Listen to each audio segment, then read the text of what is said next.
Welcome to AEC Unscripted M&A Edition, your go-to podcast for unfiltered conversations and expert analysis.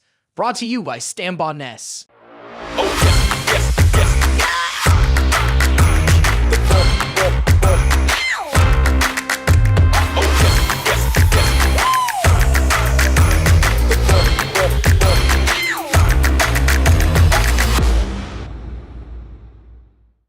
Welcome to AEC Unscripted. I'm your host, Jeff Adams, the Director of Mergers and Acquisitions at Stambaugh Ness. Today, we're going to be exploring M&A through the lens of an experienced private equity-backed strategic buyer. I'm delighted to have joining me for this episode, Ernesto Aguilar, the CEO of Ardurra Group. Ernesto has been the President and CEO of Ardurra since 2018, where he's been the driving force behind its remarkable growth from 230 employees in 11 offices in 2017 to now having over 1,750 employees in 85 offices. Much of this growth has been accomplished through an acquisition strategy that included nearly 30 acquisitions.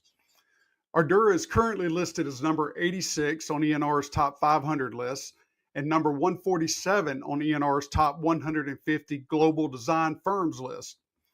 Ernesto previously served as the Chief Operating Officer at NV5 and as a Senior Vice President at Atkins. And he even founded and sold his own engineering firm. He holds a degree in civil engineering from Concordia University and resides in Boston. Ernesto, thank you so much for joining me today. Thank you, Jeff. It's an honor to be here. Appreciate the invite.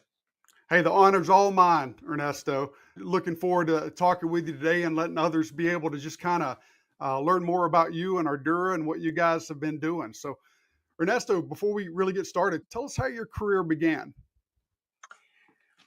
You mentioned where I studied, Jeff. I actually grew up in Canada. I know people look at me, my first language actually French, if you can believe it, Jeff. Grew up in Montreal, graduated as a structural engineer. Soon as I graduated, moved all the way to Vancouver, British Columbia. It's on the west coast of Canada. And worked as a structural engineer probably for the first 4 years of my career. Realized quickly that's not what I wanted to do. Switched more to municipal engineering. Worked a couple of jobs. Over time, decided to start my own business with a partner. And we got it to about 35 people.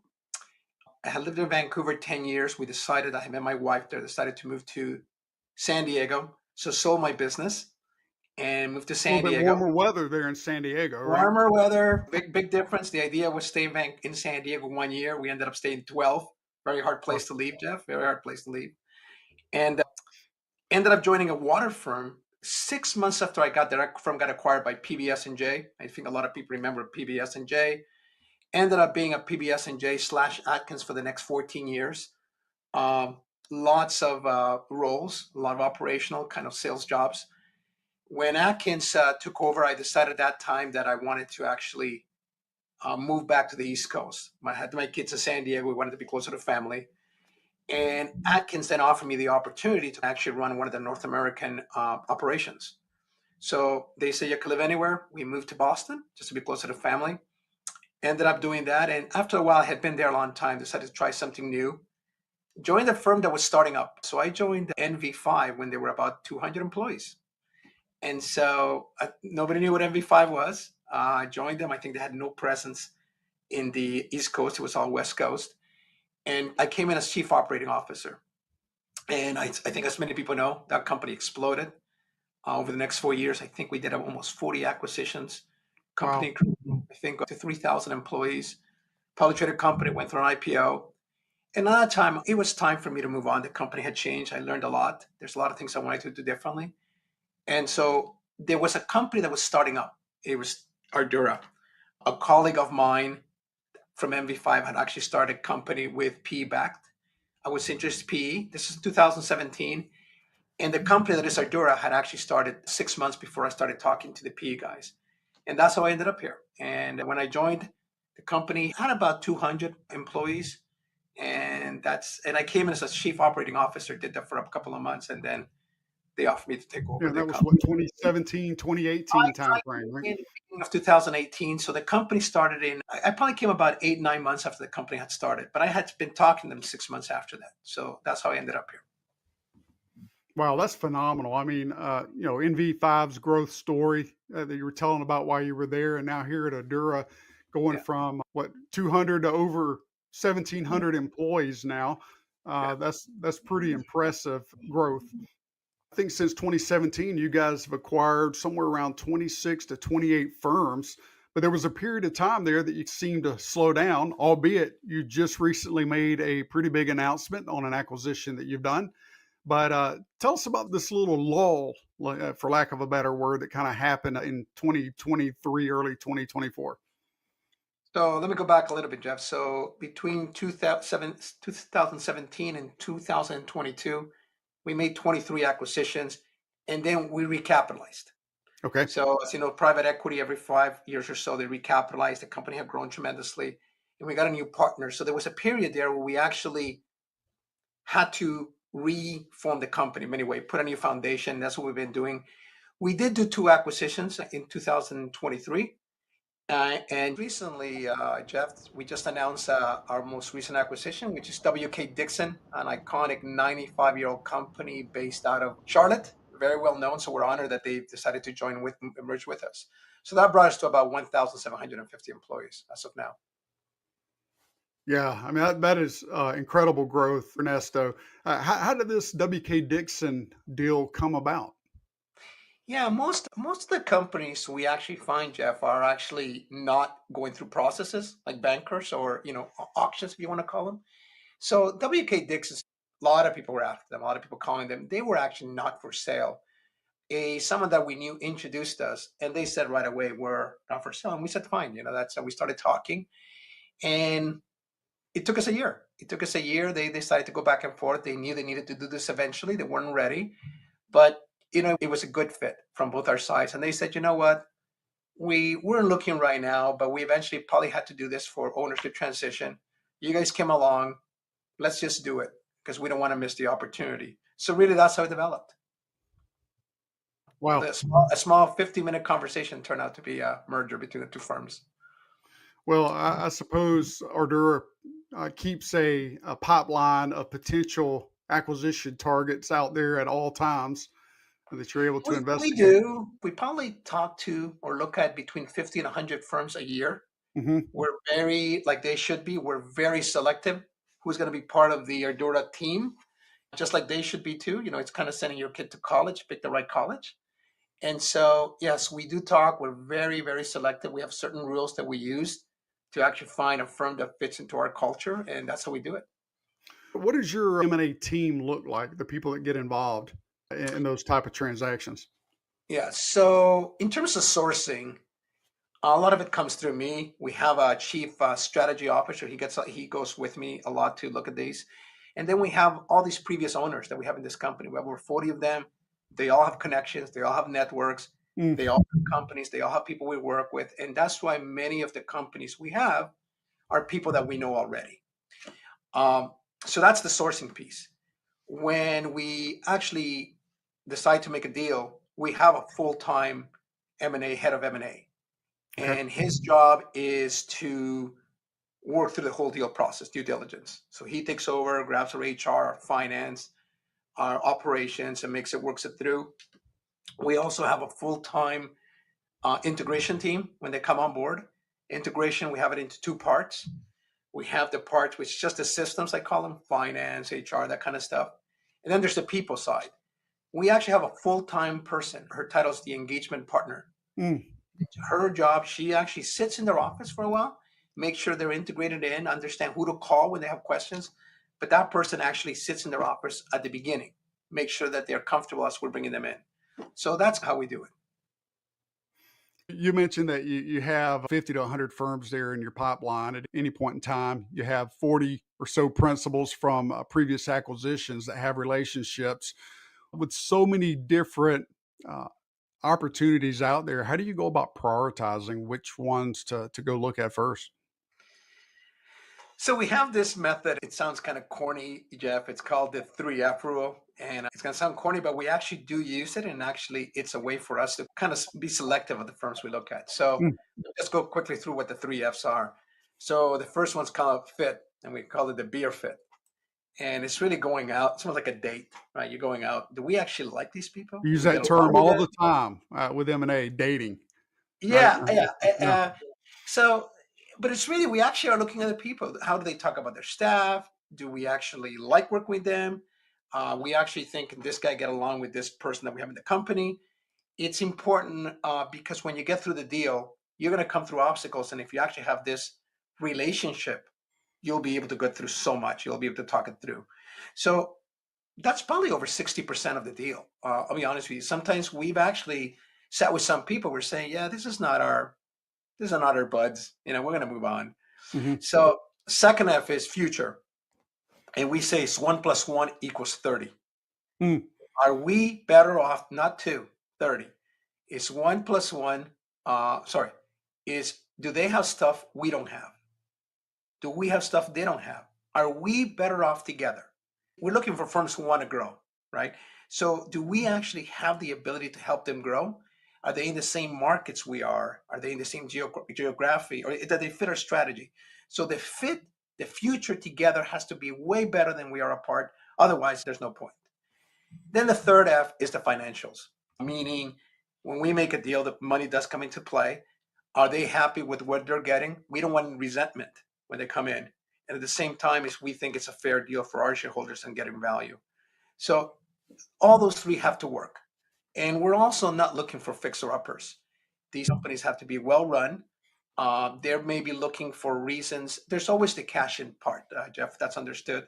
But we're looking for people who actually want to, maybe they don't have the capital to grow. They want to provide opportunities to their employees.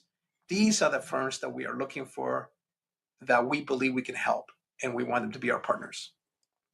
I like that, the 3F rule. So fit, future, and financials. That's right. So let me ask you about, let's just dig deeper into each of those a little bit. When you talked about fit, you mentioned some of the, I'll call them superficial for lack of a better word, but superficial type things, do we get along with them? Can we carry on a conversation? Yeah. Things of that nature. How do you dig deeper on culture, and what kind of attributes do you look for to determine whether or not that target firm will be a good fit inside the Ardurra team? I'll give you a quick story, Jeff. We actually, this was many years ago, we actually talked to this firm, and the owner, we just didn't have the same personalities, I'll call it. But it's almost like dating. The company was incredible, but the leadership did not fit with us. But we said, we can change them. We can change them, some of our guys. It's almost like, it's really like a date. So we went to the second date. No, same thing. Mhm. Then I actually went to the third one and realized this is not a fit. So really, you have to be true to yourself, even though sometimes you're in love with that company. It may not be the right fit. So what are we looking for? We feel the way we run our company, we have very low turnover, Jeff, extremely low turnover in our company. We let the employees, they actually come up with the benefits. They actually come up with all the programs of the company. That's part of what all the employees are forming this company. So we're looking for companies that treat the employees the same way. I know everybody says that, take care of the employee, but we really take it seriously. Mm. It's an acquisitive company. So generally, acquisitive companies, the theory is they have a lot of turnover because people get worried. And we like to fight that theory. And so the companies we're looking for are people that have a culture. Our job is not to go change their culture, but to take care of their employees and do not have a high turnover rate. They value the employees and service they provide to their clients. And so we do ask a lot of questions. We do look at what they do. We do talk to their staff below when we're doing the deal to see what they feel about their leadership. So that's how we do it. Okay, good. When you were talking about just the way you go in and look at different people, and the first date, the second date, it reminded me of this saying I've heard before: when people show you who they are, believe them. Yeah. Right. And I think sometimes we're like, oh, no, we can change it. We can make it different. We can get caught up in that. I call it the M&A game, the competition of it all. And it can get a little over enthusiastic, but it's good that you're able to sit back and just kind of reassess that and think, wait a minute, is this really going to be a good fit for us or not?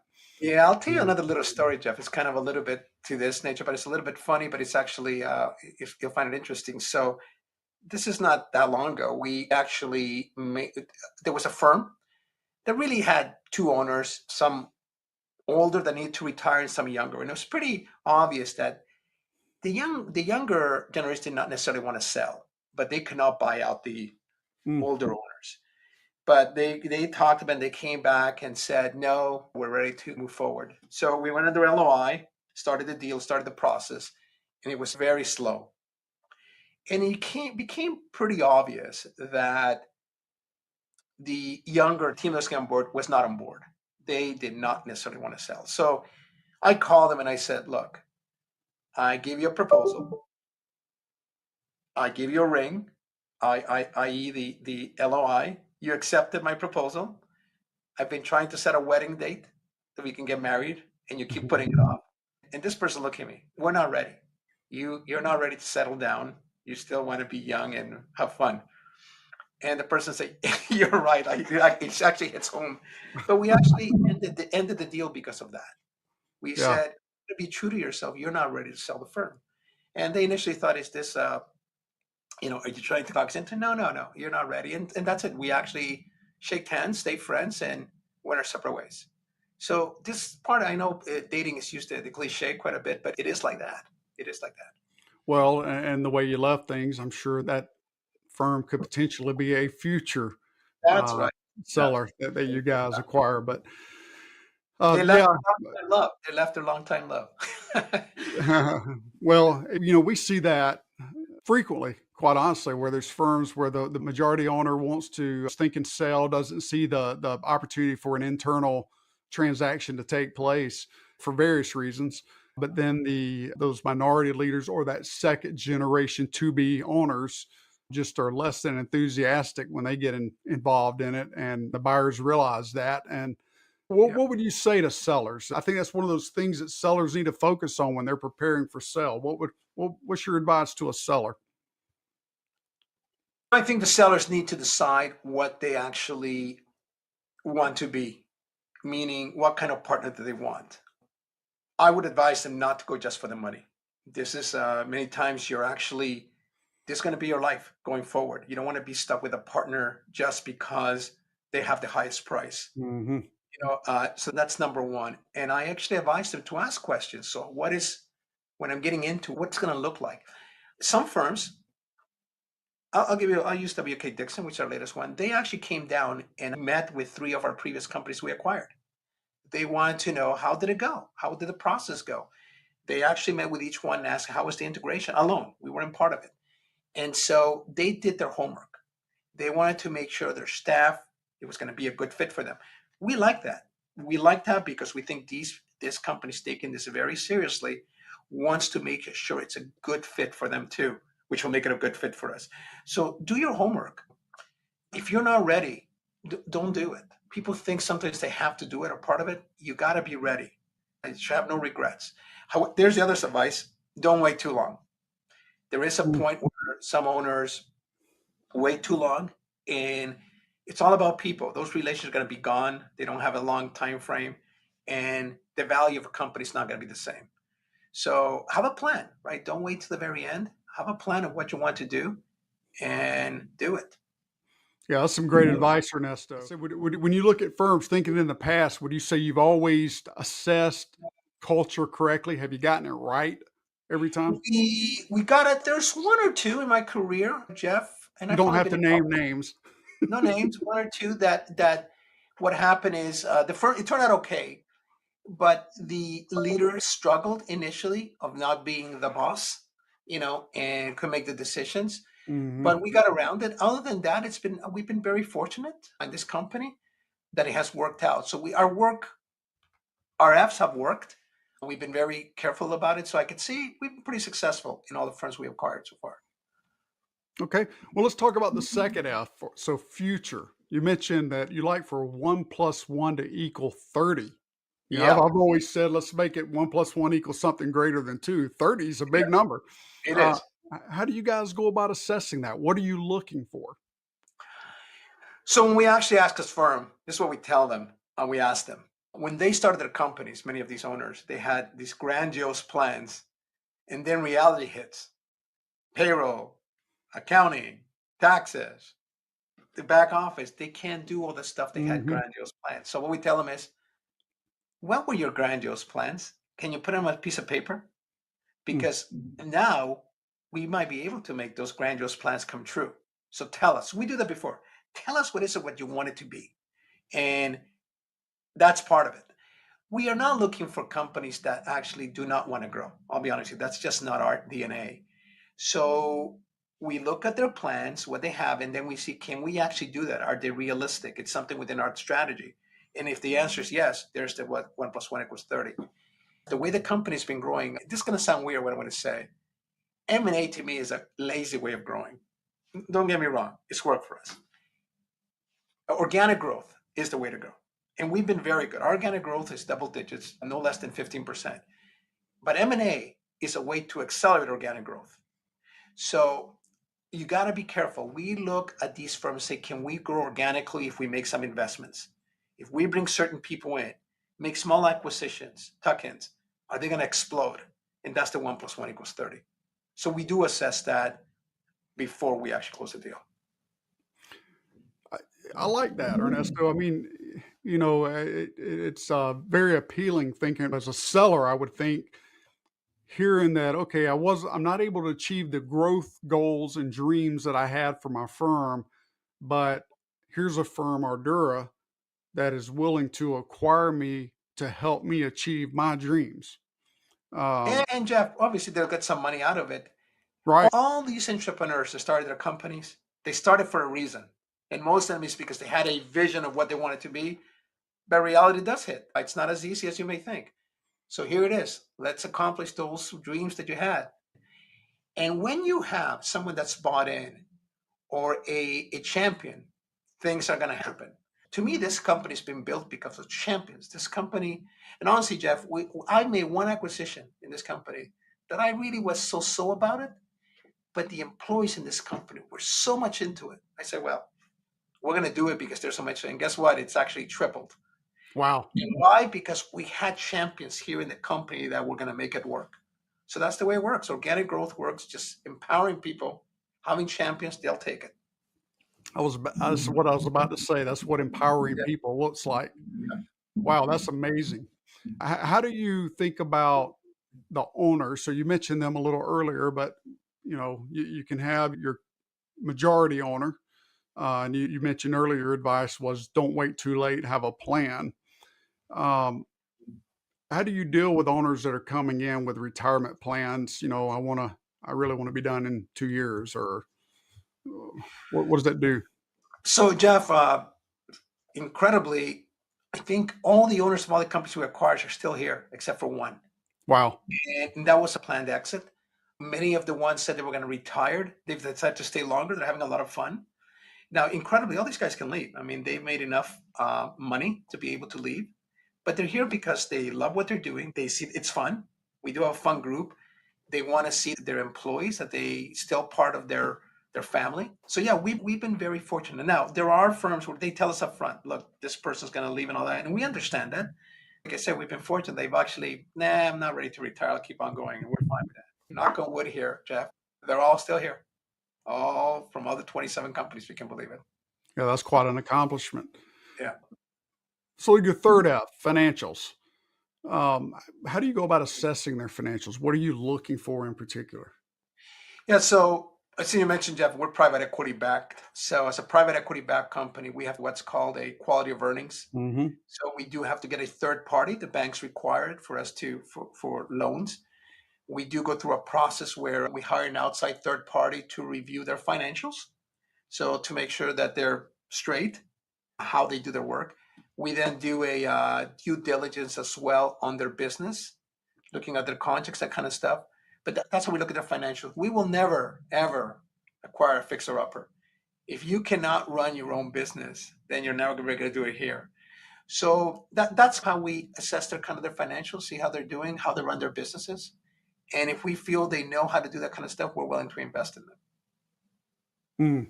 So on the quality of earnings, have you ever had a firm that fit, check, future, check, financials, put on the brakes?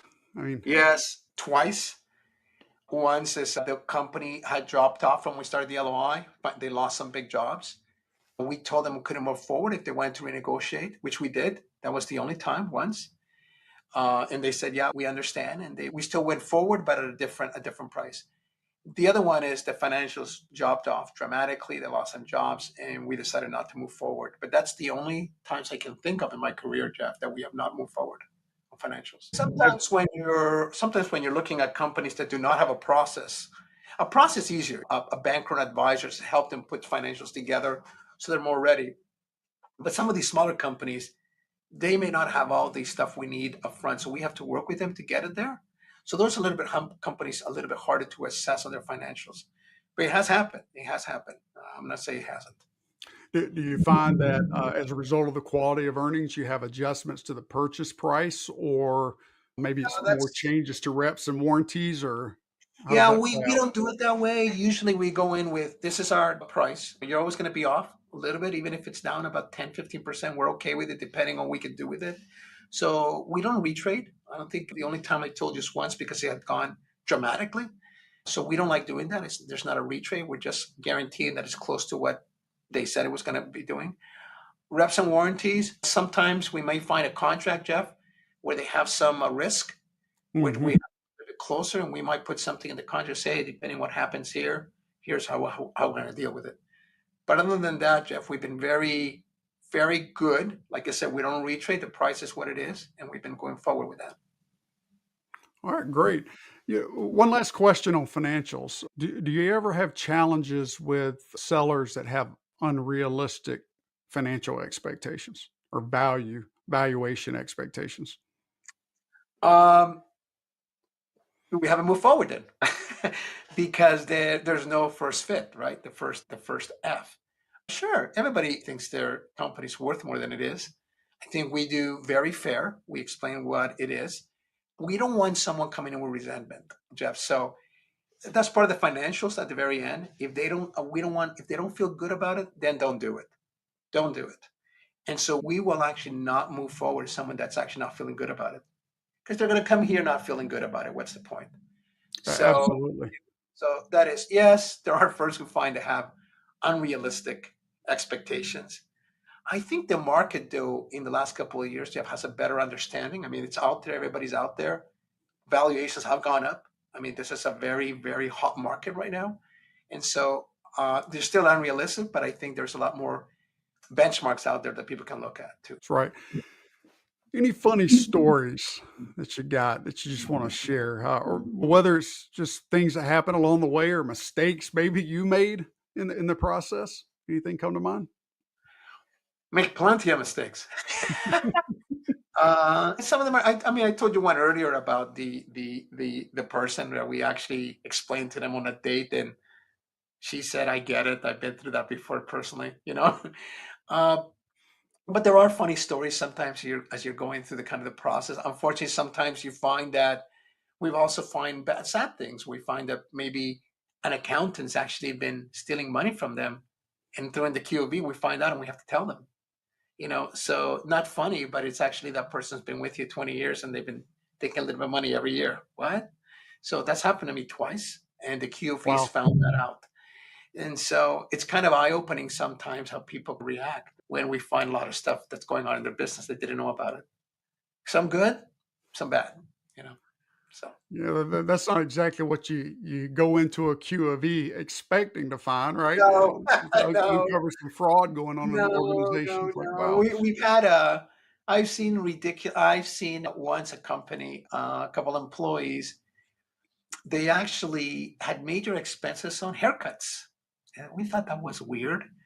And it turns out they had a spreadsheet of percentage of time they spent in the office, and they charged it to the company because the haircuts were meant to bring more business in. And I've never seen anything like that, Jeff, where Wow. someone with spreadsheets and a whole bunch of employees to actually do this an expense. So they had a haircut expense. I don't know if you've ever seen that, Jeff, but I've never seen that. I've never seen that either. Yeah, yeah. Wow. Yeah. So what advice would you have for buyers out there? Whether they're firms that have tried it before, or they're just considering being a buyer for the first time and getting into the M&A game. Yeah. One fear I do have right now, Jeff, I think when we started in 2017, there was probably 10 platforms at the most. Platforms meaning private equity backed platforms. What I understand, there's over 100 now. There's over 100 platforms. And I think it's enticing for a buyer, especially to go to a company and say, we are going to become our platform. And to these companies, oh, that's cool. We're going to be able to. And then what happens is the PE company expects these companies to grow and do acquisitions. And if you've never done acquisitions before in your life, they're going to be on you. They don't understand. I've had a couple of those guys call me. How do you do that? Well, I'm not going to tell you. Our experience is a little bit different. So be careful what it sounds good if you actually can do it. I think there's a lot of one and dones on the PE. I think you're going to see a lot of swallowing happening here. There's some firms that have been around 4 years, haven't been able to make an acquisition. Or what happens is when a firm comes out through a process, everybody jumps on it. So be careful what sounds enticing and be real. Can you actually be a platform that's going to compete against 100 others?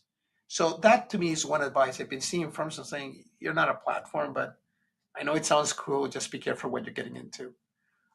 So that's right now on the private equity side. I would say be careful what you're getting into, what you're selling into. Yeah, that's a great word there, Ernesto.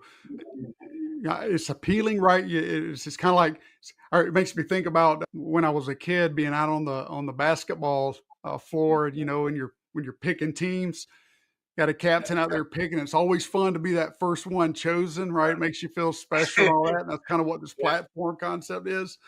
But there's a lot of back end reality to that if you haven't already been doing all those things that's required to successfully grow as a firm, then it's going to be a rough ride for you as the platform. Alternatively, being an add-on or a bolt-on to a platform firm, totally different, right? You already have that leadership team, that know-how when it comes to rapid growth, and like you mentioned, your whole team that you have internally can help you through that process.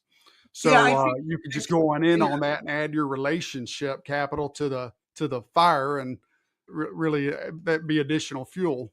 So be part of the team that you're going to grow it too. It's not like it's just going to be kind of sitting there. You're actually part of a team that's growing.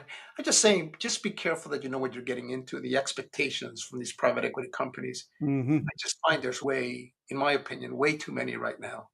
And so it'll be interesting what happens here in the next couple of years. There can only be so many. And there's a point where it's going to be, one's going to start eating the others. And I think that's just starting to happen already. That's just starting to happen. Yeah. So I want to switch gears real quickly here as we're getting toward the end, but I want to ask you about, I believe, I can't remember if you called it relationship capital person, your integration person. You got this key integration person. Yes. What was the title of that? Employee engagement partner. Employee engagement partner. So tell me a little bit, when does the employee engagement partner come into the M&A process, first of all? So when we're actually going through the due diligence, we actually start looking at each employee before we close, how they're going to be, because we have to see if we have to need to gross up their salaries. So one thing we do, Jeff, is no employee will be worse off. So as an example is, let's say our benefits are better, but that company pays more of the benefits of their portion. We actually gross up the salaries. Okay, so either they're going to be the same or better, not worse, the same or better. So as we start actually giving that message, that person starts getting involved. When we actually start doing the roadshow, we start introducing ourselves, that person takes a big lead. And I said at the end, she's going to end up staying there. So it happens before close, Jeff. When we actually go to introduce the company, she's involved in it and talks about the people side. So it's again, all this happens before we even close a deal to make sure we're getting into. And so they understand they have someone they can rely on to ask questions during the process. Yeah, I think I run into buyers from time to time that I think they really struggle. Struggle might be a wrong word. You get focused on the deal, on the transaction, and forget there's this day one integration that you need to already have figured out before day one gets here, right? And I think your employment engagement team can sit here and identify what the challenges, the hurdles, the concerns are that the employees coming in might have, and address those early on. My assumption, Jeff, when people hear the word we've been acquired, they hear nothing else except in their mind, is my job on the line. Mm-hmm. That is my assumption. We go in with that assumption, and it's normal. You're touching their livelihood. They worry about it. They hear bad stories, big bad private equity, big bad acquisition. So what we say is, look, you don't know me from Adam. You don't trust your leadership, but don't go do something irrational. Wait it out to see what happens, right? You're going to get a lot of calls from recruiters telling you, oh, this is bad and all that. Wait it out. Just you'll see that not a lot of things will change. We never say nothing's going to change, Jeff, because that's not true. Things will change a little bit. And so wait it out, and this person here is going to be able to help you. And then you can make a decision, an informed decision. And so that's the way we approach it. We just tell them it's normal, give us a chance. But we don't try to change their mind. We're just saying give it time. And that's how we do it. And then she's there to support them if they have questions. Well, Ernesto, I think there's a lot people have heard here today that already answers this question, but I'm going to ask you this question and let you as the CEO tell us, why Ardurra? All right. So, Jeff, I tell people I don't have a sales pitch. And I'll tell you why I say that. Because this is, again, it's back to dating. I don't want force one to marry me, because I sound good. I think we're not the only people out there, Jeff. I think you need to find your. I have a biased view of our company, so I think I'm not going to make the sales pitch for Ardurra. I think the sales pitch on selling the company is that be real when the timing is there. Don't wait too long. Make a decision not about money. Find your right partner. Your right partner, it could be a public traded company. It could be a private equity company. The decision might be that you want to stay on your own because you have a succession plan, but have a plan. Do not just wait till the last minute. And so I'm not going to give, that's my sales pitch on how you should progress and pick the right partner. Well, Ernesto, I really appreciate it. You got a lot of wisdom in your words that you gave us today and your experiences that you've gone through. Thank you so much for joining me today. A pleasure, Jeff. Thank you very much. Appreciate your time. And thank you for tuning in to AEC Unscripted, the Mergers and Acquisition Edition. I'm Jeff Adams, and it's been a pleasure guiding you through M&A from the perspective of an experienced private equity-backed strategic buyer in the AEC industry. Please remember to subscribe and leave us a review wherever you get your podcast. And until next time, keep pushing forward.